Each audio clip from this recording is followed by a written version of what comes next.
محمد علی براتی هستم. هفته نامه تحلیلی نشانه ها شماره 5 هفته منتهی به 28 بهمن 1401. اپوزیسیون و جنگ سرد 2. اپوزیسیون به دلایل مختلف نمیتواند جایگزین مناسبی برای جمهوری اسلامی باشد و از این رو در آینده ایران چندان حائز اهمیت نیست. یک، موجودیت سلبی، فقط میداند چرا نباید جمهوری اسلامی وجود داشته باشد و لذا صرفاً در جستجوی نظریه‌ای برای براندازی است بدون ارائه طرحی برای جایگزینی. دو، لومپنیسم، هر درمانده و آواره اجتماعی و سیاسی بدون دارا بودن شناسنامه روشن و شفاف سیاسی نه تنها به اپوزیسیون پیوسته است بلکه حتی امروز ادعای رهبری را هم دارد. 3، فقدان پایگاه اجتماعی در درون، مشکل در خارج بودن آنها نیست بلکه مشکل عدم ارتباط آنها با اقشار داخلی است. خمینی هم از 1143 در خارج از کشور بود اما بسیاری مخفیانه با وی در ارتباط بودند. این براندازی هرگز موفق نخواهد شد و حد اکثر میتواند به جنگ داخلی دامن بزند، جایی که حاکمیت در کنترل ناآرامی‌های داخلی درمانده می شود. فرجام آن نیز فروپاشی حاکمیت خواهد بود که بیشک هزینه بسیار گزافی است که لزوما نتیجه دموکراتیک به همراه ندارد. اما به گمانم آینده کشور را مسائل ژئوپلیتیک رقم خواهند زد.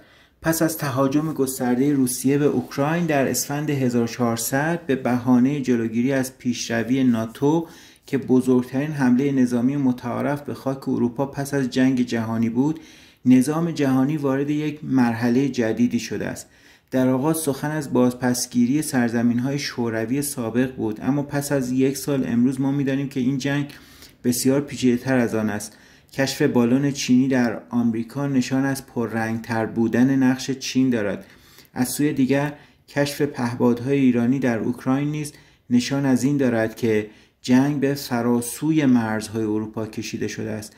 اگرچه اینها نشانه‌هایی بر جنگ سرد 2 تلقی می‌شوند، اما افزایش تنش‌های نظامی اسرائیل و ایران می‌تواند نشانه این باشد که این بار جنگ سرد بسیار نزدیک به گرم شدن است.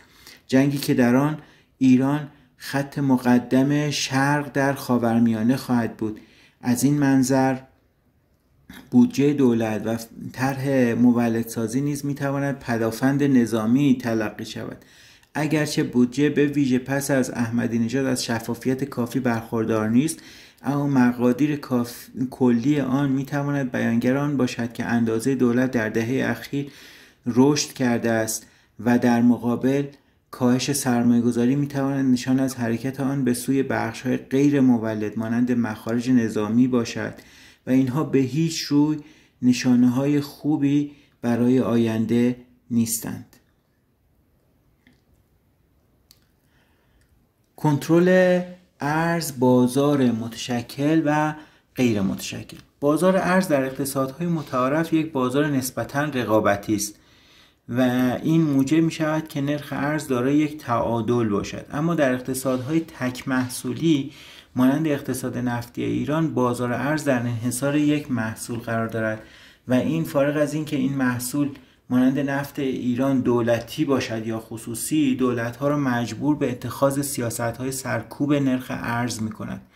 زیرا در غیر این صورت در عین اینکه تولید داخلی به طور کامل از میان می‌رود، نرخ ارز نیز به مقدار نامحدودی می‌تواند افزایش یابد. اما اتخاذ سیاست سرکوب نرخ ارز همواره موجب شکل‌گیری یک بازار موازی و غیر رسمی می شود که در اینجا بازار آزاد و بازار غیر متشکل نامیده می شود. در این شرایط نرخ‌های ارز بازار آزاد حاصل تعادل مشروط اقتصاد داخلی است، مشروط به سیاست‌های ارزی و چشمانداز تولید نفت. از این رو نرخ‌های ارز بازار آزاد به نوعی پیشتاز تحولات اقتصادی محسوب می‌شوند. استنباط‌های آماری نیز این واقعیت را به خوبی نشان می‌دهند. نرخ ارز بازار آزاد بیش از آن که از سایر متغیرها تأثیر بپذیرد بر آنها تأثیر می‌گذارد. مهمترین عناوین خبری هفته: نشست دانشگاه جورج تاون برای بررسی آینده دموکراتیک ایران، شرکت کنندگان خبر از تهیه یک منشور همبستگی دادند. رئیسی نخستین میهمان ارشد رئیس جمهور چین در سال نو چینی بود. اگرچه می‌دانیم به دلیل تحریم‌ها ایران هرگز برای چین در حوزه اقتصاد و به ویژه تأمین انرژی از اولویت برخوردار نبوده است. جنجال بر سر انتشار عکس‌های از حضور پرویز ثابتی رئیس ساواک در سالهای 52 تا 57. ترور مسئول پهپادی اسرائیل، برخی مقامات اسرائیلی آن را یک حادثه رانندگی عنوان کردند. پرنده‌های ناشناس در آمریکا و کانادا. وزارت خارجه چین هم مدعی حضور بیش از 10 بالون آمریکایی در سال گذشته در حریم هوایی کشورش شده است. قهر میرکاظمی رئیس سازمان برنامه بودجه و ترک کمیسیون تلفیق به نشانه اعتراض.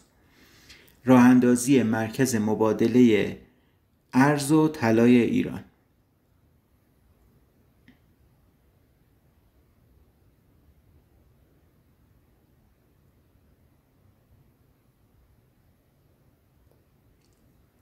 با تشکر از توجه شما.